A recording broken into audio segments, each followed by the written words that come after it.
Տետատետ հաղորդման հերթական հյուրն էր երգիչ, դերասան, հաղորդավար, մեդիակերպարներից ամենաքննարկվող Արսեն Գրիգորյանը։ Star News-ը հետևել է հարցազրույցին։ Խոսք եղավ Անորա ֆիլմի մասին, որտեղ նախապես կար պայմանավորվածություն, որ պետք է նկարվեր հենց ինքը։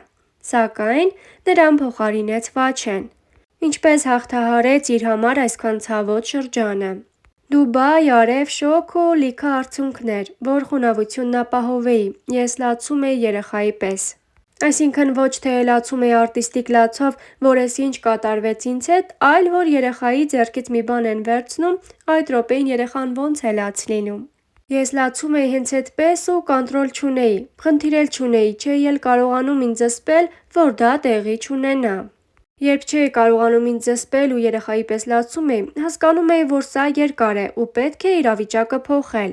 Ընկերներս չանհանգստանան, չմտածեն թույլ եմ, իսկ ես թույլ մարդ չեմ, շատ ուժեղ եմ, ու սա էլ ինձ ապացուցեց, որ շատ ավելի ուժեղ եմ, քան ես մտածում էի։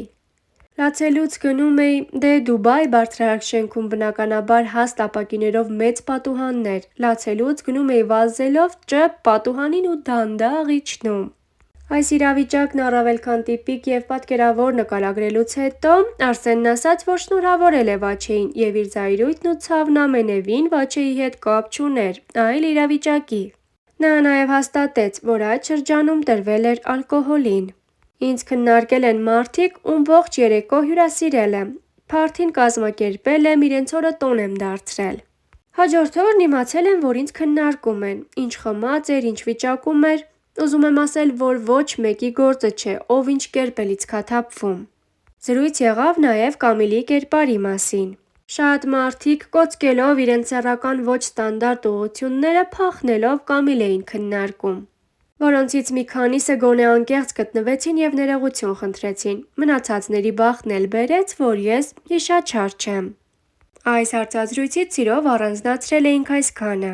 Եթե տեղափոխվենք հեռավոր 2010 թվականը, կհասկանանք, որ Արսենն այն ժամանակ էլ տարբերվում էր իր կերպարով և յուրահատուկ ոճով։ Նա Բրավո FM-ի հետ զրույցում պատասխանել է մի շարք հարցերի։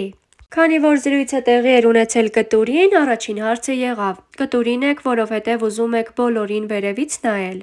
Ուղղակի պատանեկությանս տարիները հիշեցի, երբ վերցնում էի փլեյերս ու բարձրանում քանաքեռում գտնվող մեր շենքի տան կտուր։ Ինձ հետ կտուր էին բարձրանում Ռեյ Չարլզը, Էլլա Ֆիցջերալդը, Լուիս Արմսթրոնգը, Նինա Սիմոնն ու իհարկե Ջեյմս Բրաունը։ Նրանք այդ տարիներին իմ լավ ընկերներն էին ու միշտ ինձ հետ էին։ Փաստորեն Կարլսոնը ոչ մի կապ չունի կտուրներին քայլել, պառկել սիրելուդ հետ։ 12-13 տարեկան էի։ Կարող է ենթագիտակցորեն ինչ-որ ազդեցություն թողել է, բայց սիրում էի։ Ու երբ ուզում էի առանձնանալ, բարձրանում էի շենքի կտուր։ Հիմա Ավան թաղամասում եմ ապրում, մեր շենքի կտուրը երբեք չեմ բարձրացել։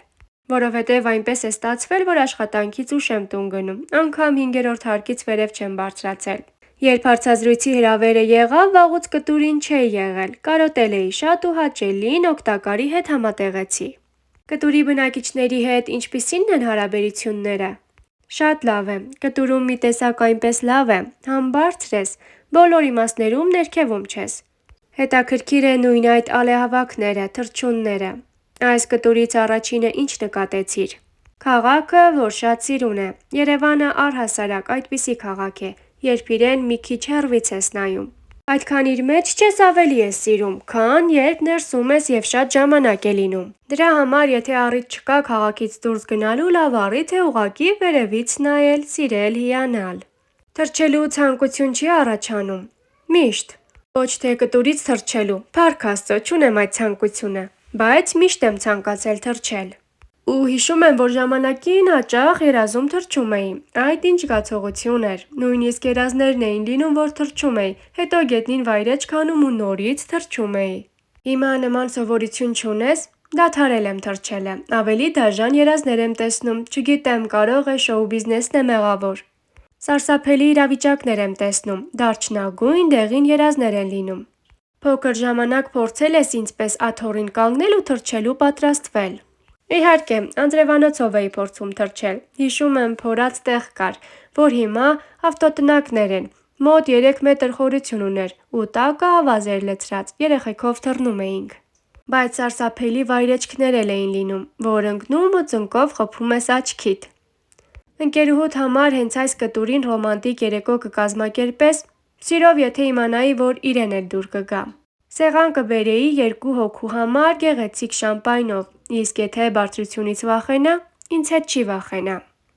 Ոչ ոք գոհ չէ իր դրությունից, բայց ամեն մարդ գոհ է իր խելքից, ինչպես է դասավորվել կյանքդ։ Ես դժգոհ չեմ իմ դրությունից, փառք Աստծո, խելքից էլ չեմ բողոքում, առհասարակ կյանքն այնպիսինն է, որ չի կարող ամեն ինչ քեզ գոհացնի։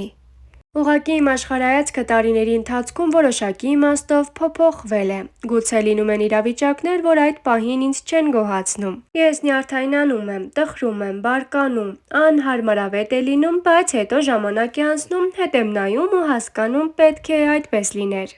Մեզ ձեռքբերում թվացող ամեն ինչ չէ, որ իրականում ձեռքբերում է, կորստի դեպքում էլ են նույնը։ Իմ կյանքում շատ է եղել, որ հետո հասկացել եմ կորուստը ձեռքբերում էր, ինչ ես ձեռքբերում ու ինչ ես կորցնում, դա է խնդիրը։ Հնարավոր է որոշակի կարողություն ձեռք բերես, բայց կորցնես մարդկային այնպիսի հատկանիշներ, որոնք մեծ կորուստ են քո ձեռք բերած նյութականի դիմաց։ Ինչ կորուստ ես ունեցել։ Հիմնականում գործի հետ կապված խնդիրներ են լինում։ Հետո ժամանակ է անցել հասկացել եմ, այնքան ճիշտ է, որ այդպես եղավ։ Դեպք եղել է, որ աշխատանքից հեռացնեն։ Ոչ, եղել են իրավիճակներ, երբ ինձ խոսակցություններ են հասել։ Իսկ դրանց միշտ չէ, որ լուրջ եմ վերաբերվում, որովհետև այնքան հիմար խոսակցություններ կան, որոնք գալիս են հերքելու այն խոսքը, որ առանց կրակ ծուխ չի լինում։ Մեր հայկական իրականության մեջ մեկ-մեկ մոգական կերպով ծուխ է դուրս գալիս։ Եղել են դեպքեր, որ իմացել եմ ինձ նախատեսել են այդտեղ, բայց որոշ մարդիկ այնպես են արել, որ չլինի։ Դրան լուրջ չեմ նայել, ոչ էլ վերաբերմունքս է փոխվել նրանց նկատմամբ։ Ի վերջո այդ մարդիկ առավոտն արթնանում ու նայում են հայելու մեջ։ Մի օր իրենց կճանաչեն։ Կյանքից էինք խոսում, գանգորներդ կյանքդ չեն ուտում։ Չէ, չեմ էլ շոքում, սիրում եմ խուճուճ մազեր, մանավանդ, որ փոքր ժամանակ երազում էի ուղիղ մազեր ունենալ։ Հաճախ չէ, բայց որ Արսեն Գրիգորյանները շատ են, տարբերվելու համար ասում են խուճուճը։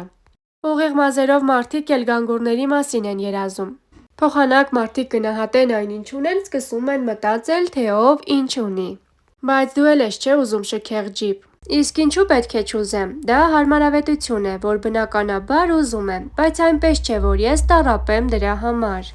Արդեն գումարը հավաքել ես գնելու համար։ Չէ, ես շատ եմ ծախսում, ու կարելի է ասել անկազմակերպ։ Խմիչքի վրա ես ծախսում։ Չէ, հենց խմիչքի վրա չեմ ծախսում, չեմ խաղում, հիմնականում դրսում եմ սնվում։ Մեր Երևանն էլ թվային քաղաք է, մանավանդ երբ համեղ ես սիրում սնվել։ Առհասարակ գումարը որ գալիս է պետք է ծախսեմ։ Ընկերներով ժամանակ ենք անցկացնում, ուրախանում ենք։ Աշխատավարձիցդ գոհ ես։ Այո, բայց գիտեմ, որ պետք է շատ ավելի լավ լինի։